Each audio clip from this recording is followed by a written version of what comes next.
adalah kalau daun itu untuk menjadi dasar untuk mengkritisi daun yang di hasil nyapu itu, diantaranya saya tulis di sana adalah ya ini identifikasi informasi tersiratnya. Kalau tumpukan daun itu gini itu ya ini mengurangi penguapan dari tanah kan gitu ya. Itu kalau difasilitasi untuk. Terus kemudian yang kedua, terhalangnya sinar matahari membuat terlindungnya mikroba tanah. Nah, jadi berpeluang untuk memperkenalkan pengurai. Jadi rantai makanan menjadi dasar mencari yang tersirat dari tumbukan dari yang kita nyapu itu. Gitu. Nah, ketika dia ini dari pengamatan kalau di hutan itu tumpukan daun itu melindungi permukaan tanah ketika diguyur air hujan. Gitu. Ketika tersemprot air ketika ada hujan deras, nah berarti kalau kita nanti itu melindungi dari langsung tanah ini tererosi. Itu. Menjadi nah, ini kalau tadi lanjutan dari membahas ada rantai makanan yang terakhir itu pengurai, maka kemudian itu menjadi bahan terbentuknya lapisan humus. Itu memuliakan tanah untuk kita yang green light kita untuk berkebun itu. Nah, dengan itu jadi ternyata tidak hanya langsung kompos tetapi juga langsung ini ya. Jadi peluang kajian ilmu pengetahuan ini saya tulis ya, rantai makanan, tanaman dan kebutuhan hidupnya itu hara, kemudian sumber hara natural. Nah itu ini melewati kompetensi dasar yang diminta oleh kurikulum itu, ya, itu dan diberikan secara kontekstual, bisa dikomunikasikan melalui proses inquiry based karena konkret di hadapan, bisa dipantik melalui pertanyaan. Karena waktunya sedikit nggak bisa saya praktekkan di inquiry base-nya, nggak apa-apa ya. Nah itu, nah terus kemudian lagi-lagi narasi, selesai melakukan pendalaman untuk menjadi riset, menarasikannya secara merdeka. Lanjut. Nah, setelah terkumpul telaah dibalik kalau what kan sudah why, maka kemudian berpeluang nek wong Jawa bilang jur diapake yo. Kalau bahasa Indonesianya how ya. What, why, how. Ya, diapakan ini? Itu adalah mengasah daya cipta. Setelah tahu, oh ternyata daun itu tadi ya bisa menjadi lapisan humus, melindungi ini dan seterusnya. Terus diapakan ini? Itu. Nah, dilakukan curah gagasan terhadap siswa sehingga kemudian ini. Nah, yang sini jadinya proses kreatif sedang dilatihkan. Gitu. Jadi nanti ada ide satu, ada dua, ada tiga gitu. Ayo, itu berdiri. Diapakan? Mungkin ada yang masih belum dibakar karena dia, terus enggak. Biasanya dibakar. Gitu. Ya, kritis. Kritisnya belum.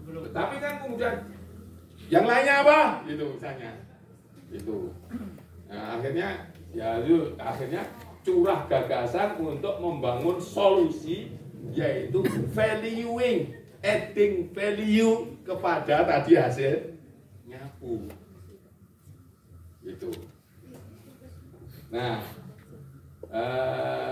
jadi tambah karena valuing itu adalah optimizing, mengoptimalkan hasil nyapu itu atas potensi yang mungkin tadi ada yang dibakar karena terabaikan dibakar, itu kita kasih itu. Maka kemudian kreatif itu hasilnya adalah menjadi solutif, menjadi solution maker.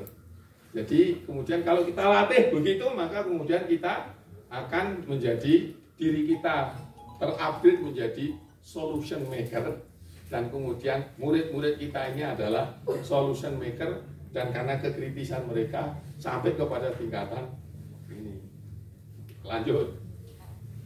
Nah, tahap kreatif itu, nah ini ada ide kolaboratif kan kalau disuruh ini curah gagasan, disuruh untuk melakukan jaya cipta gitu kan. Nah, kemudian aku punya ide ini, aku punya ini, aku punya ini.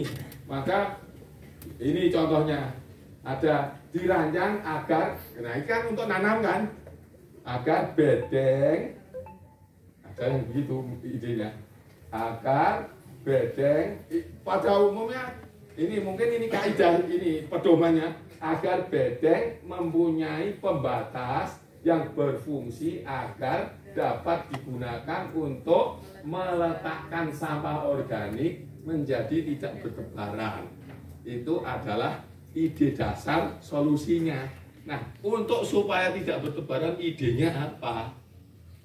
Nah, mungkin ada yang pakai batu ditata, ada yang pakai batu bata, ada balok kayu, ada juga pakai itu genteng bekas. Nah, mungkin itu. Jadi biarkan aja ini banyak, semakin banyak ide bagus. Nah, setelah itu kemudian kalau sudah agak pintar, nanti diajari bagaimana membuat rubrik cara menetapkan yang yang paling berbobot gitu. Ini bikin rubriknya karena waktunya pendek. Memang saya serencana kan nggak tak kasih ilmu bikin rubriknya. Gitu. Jadi untuk menimbang-nimbang mana yang terbaik, itu pun butuh dilakukan cara. Nah, itu terjadilah kolab. Di samping itu kemudian ide satu dan ide dua digabungkan, bisa nggak? Ya, ternyata bisa gitu ya. Paduan antara misalnya genteng dan bata gitu. Atau genteng bata dan batu, kebetulan ini bisa juga gitu. Nah, itu. Jadi dan setelah selesai setiap tahap ini, ayo kita bikin narasi sesuai dengan kemerdekaan. Lanjut. Itu ya kreatif ya. Masih tahap kreatif. Nah, itu tadi sudah ketemu idenya, tetapi ide itu kalau bahasa Quran harus dikasih wujah. Karena Allah sampaikan walikulli wujhatin wa muwalliha. Dalam bahasa yang lainnya itu dibikin goal setting. Jadi setelah ketemu idenya, nah kalau tadi dinaikkan berapa tinggi? Kalau goal setting itu harus terukur. Ya, ini. Nah, mengapa 10 cm misalnya? Atau lebih dari 10 cm, 15 cm? Karena nanti bisa akhirnya bisa membuat lapisan humus 10 cm. Lapisan humus 10 cm itu sudah sangat bagus untuk kesehatan tanah yang nanti digunakan untuk menanam. Nanti kemudian yang lainnya, wah nggak cukup kalau 15 cm, 20, biar kemudian nanti selama belajar di sini nanti kita bisa membuat humusnya bisa 15 cm. Kalau humus misalnya itu terjadi perdebatan itu kan seru, gitu ya. Tapi perdebatan untuk menetapkan goal setting. Nah, tadi tinggi pembatas itu harus ditetapkan gitu. Untuk apa gitu ya. Jadi kalau tidak dikasih goal setting, nanti tidak bisa mendapatkan C yang berikutnya. Lanjut. Nah, untuk continuous improvement kalau nggak ada goal setting susah. Jadi setelah ditetapkan misalnya 15 cm ininya, ternyata baru 3 hari sudah penuh. Ini hasilnya aku ternyata banyak. Nah, ada umpan balik nih, baru seminggu sudah nggak muat gitu. Ini orang Jawa jur japak ke. Nah, itu namanya ada umpan balik. Ya. Nah, terbiasa menangani umpan balik, meresponnya, itulah proses yang namanya continuous improvement. Kalau orang tidak terlatih untuk menangkap umpan balik, itu ada umpan balik sebesar apapun juga, ini nggak ngerti nggak itu nggak akan berjalan melenggang tanpa Ini contoh-contoh, nggak ada umpan balik ya. Ini saya contoh. Kalau mau masuk fakultas kedokteran itu harus anak IPA kan? Ya. IPA itu belajar fisika enggak? Ya. Kalau mau menembus fakultas kedokteran, IPA-nya harus jago enggak? Ya. Fisika masuk bukan IPA ya. Fisika kimia jago enggak? Ya. Nah, fisika itu nanti kalau kuliah kedokteran dipakai enggak? Hah?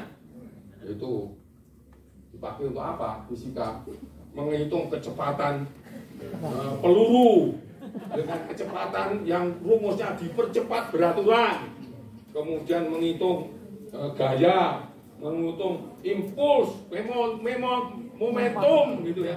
Nah, kalau nanti masuk jurusan mesin seperti saya kepake, itu kalau bikin as roda itu harus karena menerima beban kejut begitu, maka rumus dari turunannya rumus Isaac Newton itu yang mana karena dia mengalami beban kejut. Nah itu dipakai kalau fisika itu dipakai kalau masuk jurusan mesin. Nah, kalau kedokteran pakai enggak? Nah padahal mati-matian belajar fisika, kemudian kuliah enggak dipakai, sampai jadi dokter spesialis enggak dipakai. Nah itu belajar enggak dipakai kelanjutannya. Untuk masuk dipakai sebagai seleksi, tapi kok tidak ditangkap umpan baliknya. Sudah fakultas kedokteran melakukan gitu sudah berapa puluh tahun? Berpuluh-puluh tahun nggak kenal umpan balik. Ini ada apa ini gitu ya?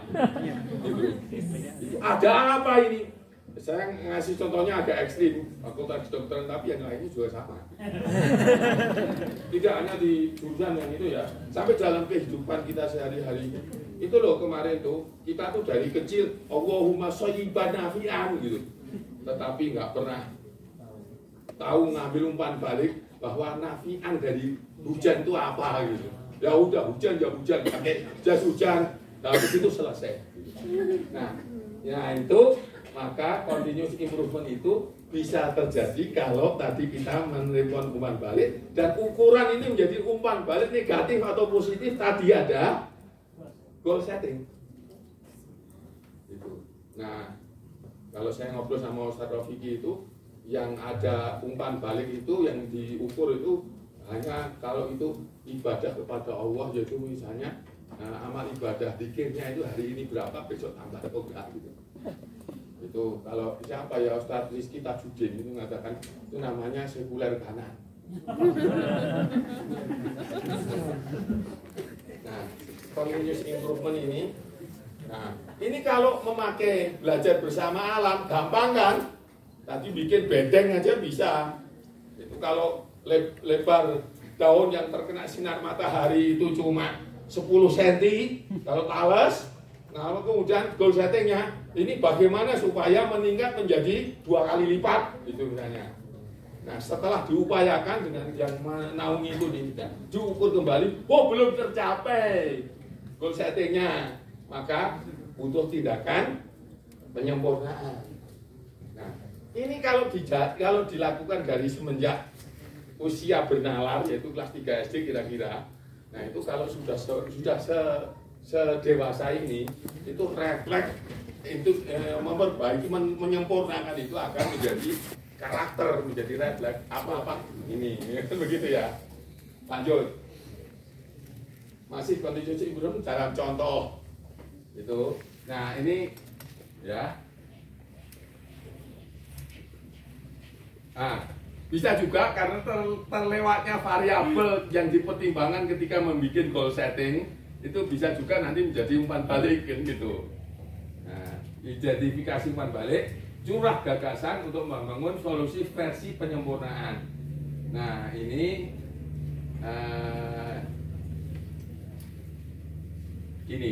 ini yang terjadi, yang pernah saya alami kalau ini ya, itu bukan tingginya, tetapi di Arido itu ada pohon sukun, ada pohon jati. Pohon sukun tahu? Tahu. Daunnya lebar atau kecil? Lebar. Daun jati daunnya lebar atau kecil? Lebar. Nah, kalau di dalam bedeng ada daun jatinya gimana? Penuh. Ya lebar kan? Ya. Nah, kalau saya nanamnya itu nanam sayur yang bayam masih kecil terus ada daun jatinya gimana? Nggak ganggu, apalagi ditiup angin gitu kan. Nah itu umpan balik. Maka kemudian solusinya saya cacah. Lanjut. Continuous improvement kan? Saya cacah, hasilnya itu rapi. Itu ada apa itu? Sayur itu ya yang kayak bawang itu. Nah itu kalau itu saya masih ada daun jatinya gimana? Nah mendelep dia, mendelep di bahasa Jawa. Selelep ya. Maka itu nanti cacah, proses pencacahan maka kemudian lebih rapi. Nanti proses dekomposisinya lebih cepat. Nah nggak berhenti, lanjut. Ternyata lanjut. Nah ternyata ketika saya mengumpulkan sampah ternyata tidak hanya ada sampah nyapu, itu ada sampah apa itu?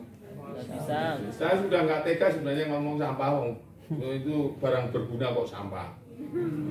Itu daun pisang. Nah ya pisang itu ya dicacah tapi ternyata kandungannya beda dengan daun jati, beda dengan daun sukun, beda dengan daun lain-lain ya. Ternyata kalau kita beli pupuk itu ada NPK.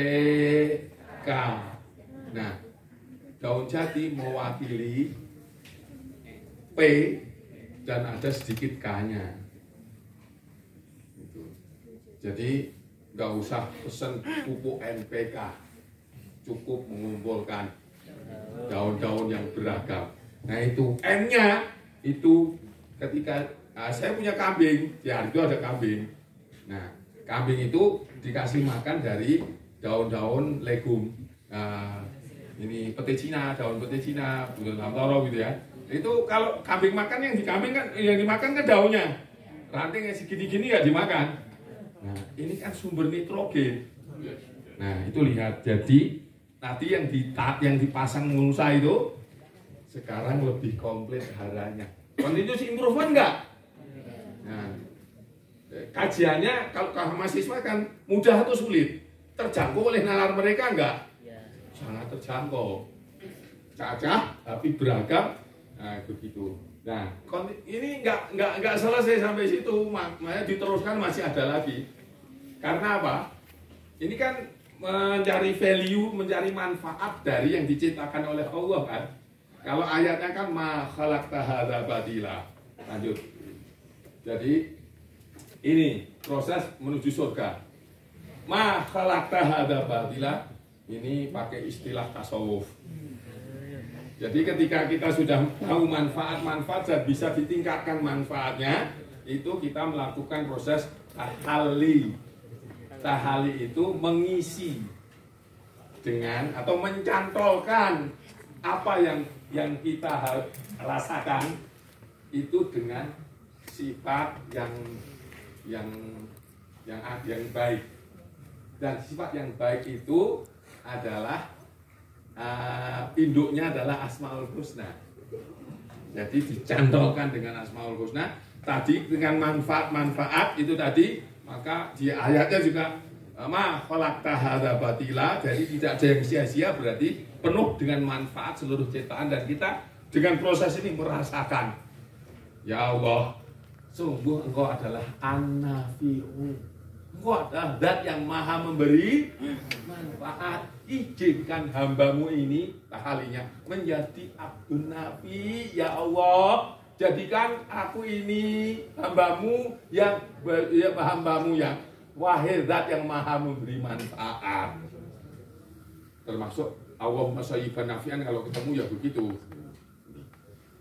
Nah kalau sudah seperti itu, nah ini saya juga harus banyak istighfar. Karena saya ketemu ini kok sudah mau 60 tahun tuh gimana itu Pak. Maka ketika saya baca surat Ar-Rahman betul-betul merasa ini ya, Fabi ayyi ala yurab. Sampai 60 tahun itu nggak tahu kayak begini, tak abaikan itu. Ini Allah yang luar biasa itu. Nah, maka kalau kemudian mulai dari kelas 3 bernalar itu dibawa ke sana, maka kemudian dia akan makin yang ini keimanannya itu terbangun. Dan kalau untuk keimanan untuk taat kepada Allah akan lebih mudah. Nah, karena itu tadi di dalam itu spiritual, jadi kompetensi abad 21 kelewat dengan BBA dan logika. Dan ini logika ini core value-nya udah 2 kan? Ya. Ya, logika ilmiah itu menjadi pintu gerbang untuk akhlakul karimah. Terus, nah ini dibantu oleh karyanya Ustadz Rofiki. Nah ini untuk mencantolkan tahali itu Ustadz Rofiki bikin pengelompokan begini biar memudahkan fasil untuk mengajak muridnya untuk mencantolkan tadi, ketemu berbagai yang tersirat tadi itu dengan ini. Nah, ini nanti direnungi sambil ini nggak usah saya terangkan satu-satu terlalu panjang. Lanjut aja terus. Nah, semua tadi itu perlu, kalau orang ibadah itu ada takrif ibadah atau definisi ibadah, ada syarat, ada rukun. Rukun itu urut ini kan, sikuen kan rukun itu.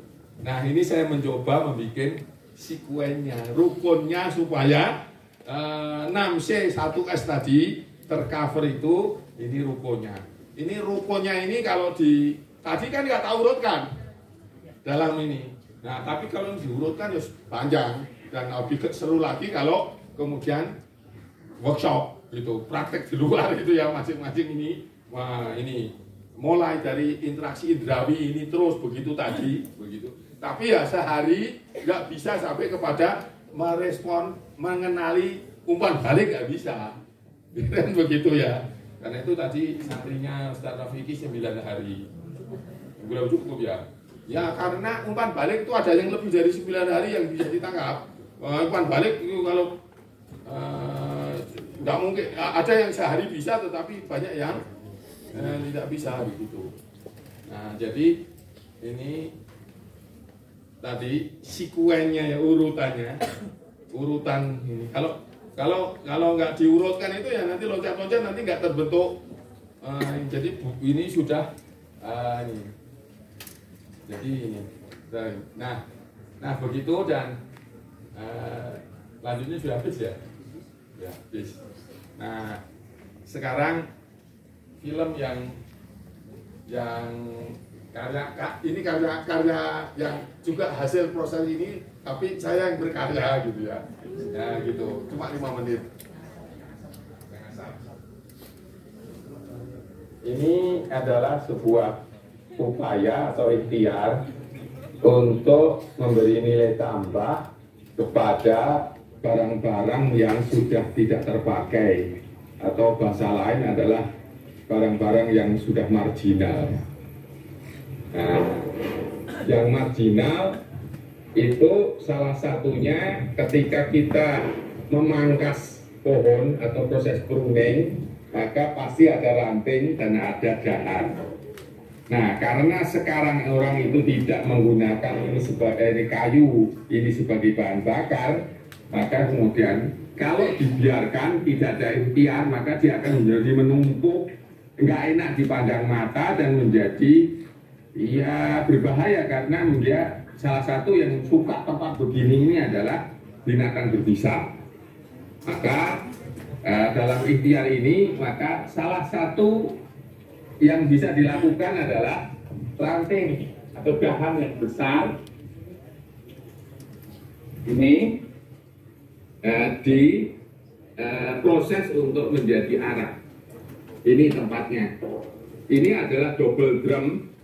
Ya, dalamnya ada drum yang lebih kecil, kemudian ini dimasukkan ke dalam drum yang lebih kecil, drumnya ditutup tapi dikasih lubang sehingga ketika dipanasi, dibakar itu, maka kemudian uap air yang ada di dalam dan tidak hanya uap saja, tetapi ada gasnya juga akan keluar dan akhirnya dia akan menjadi arang. Dan kita bisa mendapatkan arang dengan kualitas 100% kering atau orang sering sebut menjadi karbon aktif. Nah, kemudian asap yang keluar dari arang dan pembakaran ini, maka supaya tidak langsung naik ke udara semua menjadi emisi karbon 100%, maka diupayakan supaya asap itu kemudian kondensasi menjadi asap cair itu di sana. Ini proses kondensasinya. Itu kondensasi atas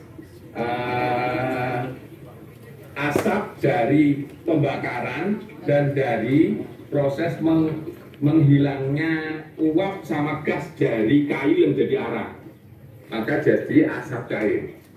Asap cair yang dihasilkan ini sudah bisa dimanfaatkan untuk mengusir hama dan menjadi pengawet kayu untuk supaya tahan dari serangan rayap atau serangan hama kayu yang lain ketika dipakai untuk bangunan. Asap cair itu jika diproses lagi, maka kita punya peluang asap cair itu menjadi pengawet makanan yang organik. Di samping untuk pengawet kayu, maka langsung bisa dipakai untuk pengusir yang orang bilang hama. Karena ketika tanaman disemprot pakai cairan ini yang dilarutkan ke 1:10 air, maksudnya disemprotkan kepada tanaman sayur misalnya, maka binatang yang senangnya dalam memakan sayuran itu tidak mendekat karena bukan untuk membunuh tetapi untuk hanya mengusir, dan ini adalah organik sehingga tidak memberikan dampak lingkungan, dampak buruk pada lingkungan karena organik. Ini ada dua, ternyata dari barang yang marginal ini sudah kita dapatkan dua manfaat, yaitu satu jadi arang, yang kedua jadi asap cair. Nah, kemudian instalasi yang sama dengan barang marginal yang digunakan untuk membakar seperti ini, maka kita bisa juga untuk menyelamatkan lingkungan dari limbah plastik. Kita bikin instalasi untuk membuat plastik ini terpanaskan hingga mencapai titik lebur, kemudian titik didih, kemudian menguap. Nah, uapnya dikondensasi, maka di sana kita dapatkan bahan bakar. Nah, proses pertama ini saya tunjukkan kualitas dari plastik yang dipanaskan, diuapkan dan dikondensasi. Ini kayu yang kalau disulut ini nggak akan nyala, lama nyalanya. Tapi kalau kita celuk, ini kita celuk, kemudian kita sulut. Karena ini minyak bakar, bahan bakar ini dengan kualitas yang seperti kalau zaman dulu seperti minyak tanah. Jadi kalau dikasih wadah, dikasih sumbu, maka dia akan nyala menjadi kompor. Ini dari plastik yang kalau kita lihat dalam prosesnya, asap plastiknya nggak ada, sehingga kemudian bahaya dari mencairnya plastik itu nggak akan mencemari lingkungan karena dia langsung dikondensasi menjadi ini bahan bakar dari limbah plastik ini. Nah, itu ikhtiar untuk supaya pencemaran lingkungan berkurang dan memanfaatkan barang marginal.